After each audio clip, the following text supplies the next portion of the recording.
Your Excellency Paul Mashatile, Vice President of South Africa, Your Excellency Mr. Ding Zueziang, Vice Premier of the People's Republic of China, distinguished ministers, business leaders, ladies and gentlemen, participants of this forum. I'm honored here today to be invited and to speak in this forum, the St. Petersburg International Economic Forum 2025. This forum is a forum that combines and gathers leaders from the West, the Global South, the East, and where Eurasia meet. Indonesia views the summit as an opportunity to forge strategic trust, an opportunity to make deals in an increasingly complicated geopolitical situation. Deals that can benefit our shared survival and our shared success. On this occasion, I would like to introduce myself. I am Prabowo Subianto, President of the Republic of Indonesia. I've just been inaugurated on 20th October 2024. And this was my first International Economic Forum, so I apologize if I'm a bit nervous.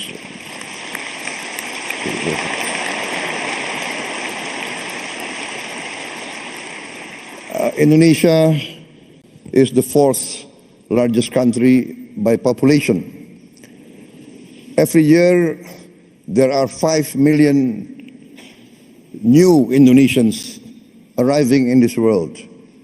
Every year, 5 million. That means every year, a group of people the size of Singapore. So in 10 years, there will be 10 Singapores in Southeast Asia, the size. I give this as an illustration of the size of Indonesia. This gives us great opportunity, but also gives us great challenge. Any leader of Indonesia must think how to feed 5 million more mouths every year, 5 million new school places, etc., etc. The hospitals, and more important and most important is the food. In my opinion, the duty of a government is first to protect its people. And to protect its people means to protect its people from hunger and from poverty and from the suffering of a challenging environment. Therefore, when I took over the government of Indonesia, my main priority was first to achieve self-sufficiency in food. Number two, self-sufficiency in energy. Number three, to improve the education level of Indonesians to be able to compete in the challenging era of the 21st century.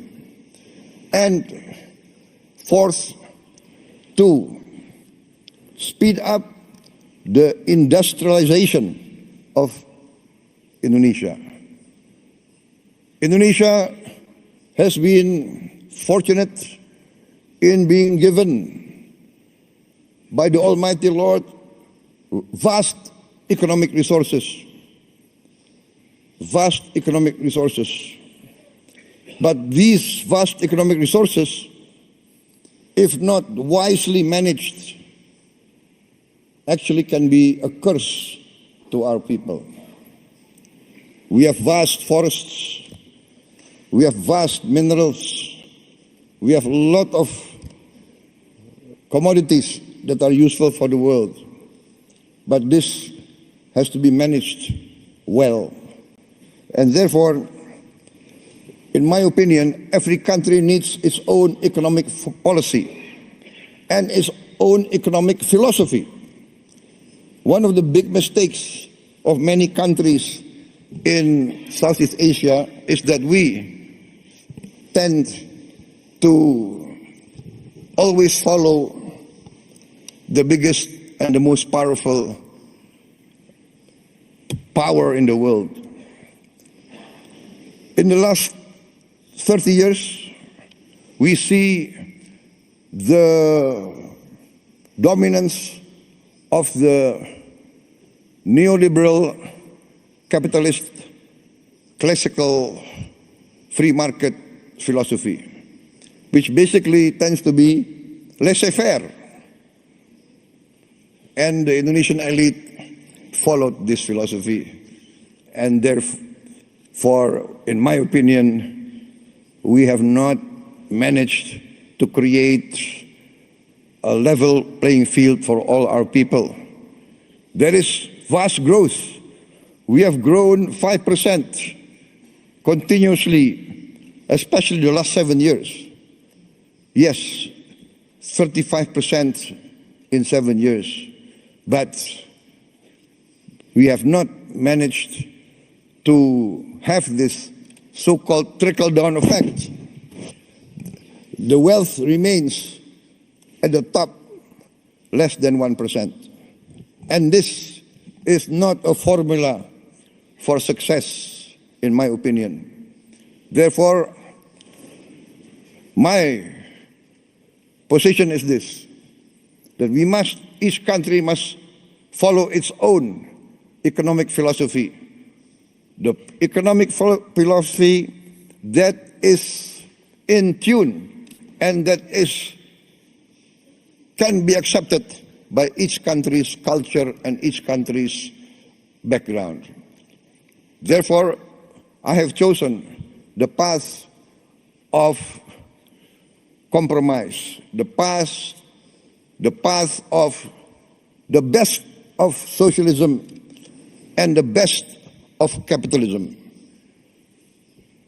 Pure socialism, we have seen, does not work. It's utopia. Pure socialism, we see many chances and many cases people do not want to work. Pure capitalism results in inequality, results in only a small percentage enjoying the fruits of the wealth. But our path is the path of the middle way. We want to use the creativity of capitalism, innovation, initiative. Yes, we need that. But we need government intervention to overcome poverty, overcome hunger, to intervene and to protect the weak. Because there's a danger in developing countries like Indonesia of what we consider the danger of state capture. The collusion between big capital business and government officials and political elite.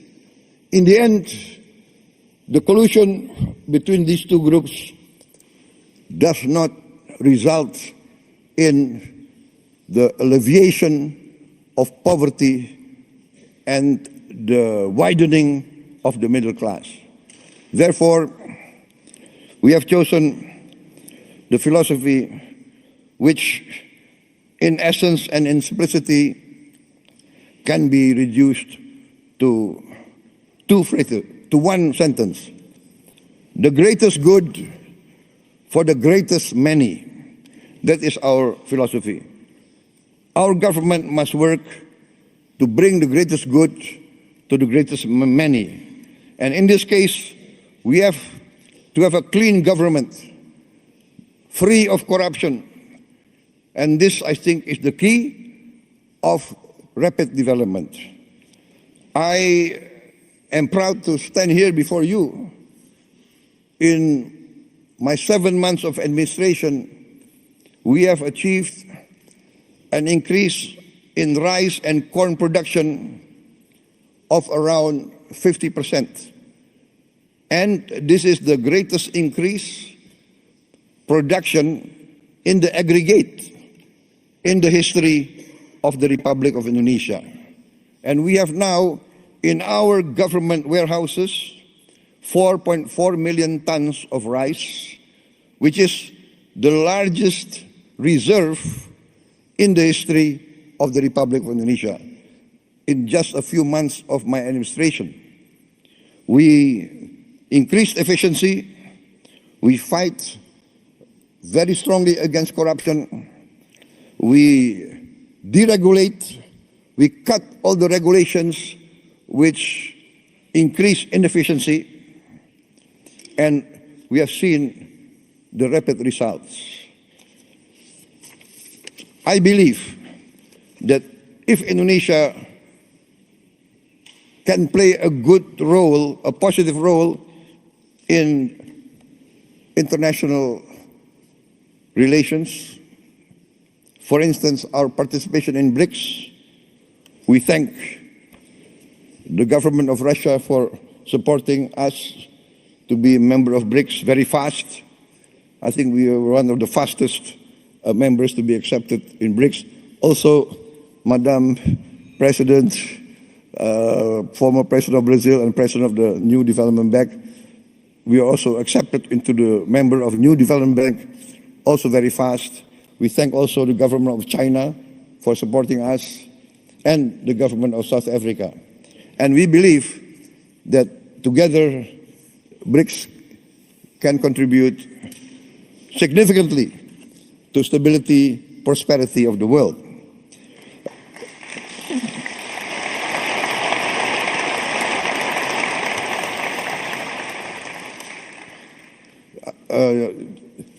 I would like just to tell us a slight story, not part of my speech, but I was asked why I did not attend the G7, but I attended the St. Petersburg Forum 25. And it's not because I did not respect the G7, it's because I gave my commitment to attend this forum before they invited me. So that's the only reason.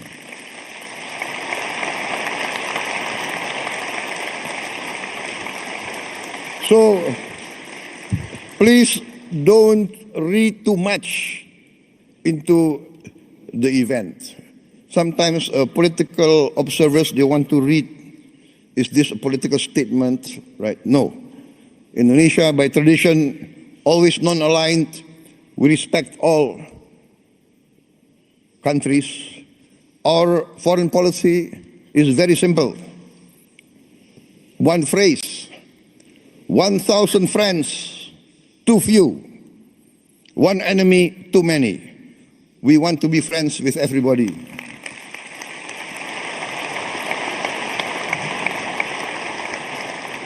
Only with friendship, collaboration, can we achieve prosperity. So thank you very much, President Putin, for inviting me. And because you invited me, I can be here today in this historic city, a city of heroism, a city of great patriotism, and as an amateur student of history, I followed the history of Russia, and I know the significance of St. Petersburg. And I had the honor of tending the cemetery of the victims of the war a few days ago. So thank you very much for this invitation.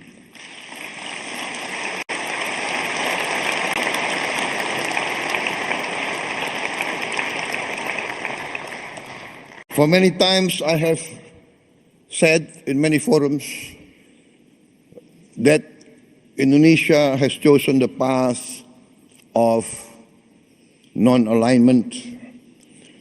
We consider that this world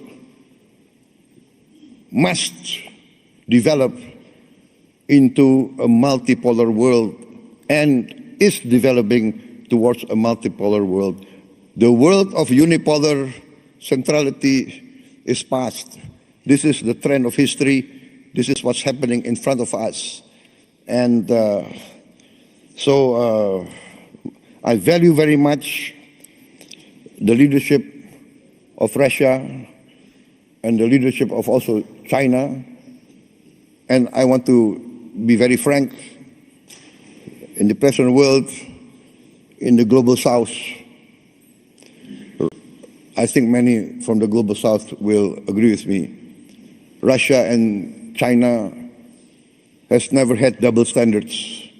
Russia and China has always defended the downtrodden, has always defended the oppressed, has always fought for the justice of all peoples of the world. So I say this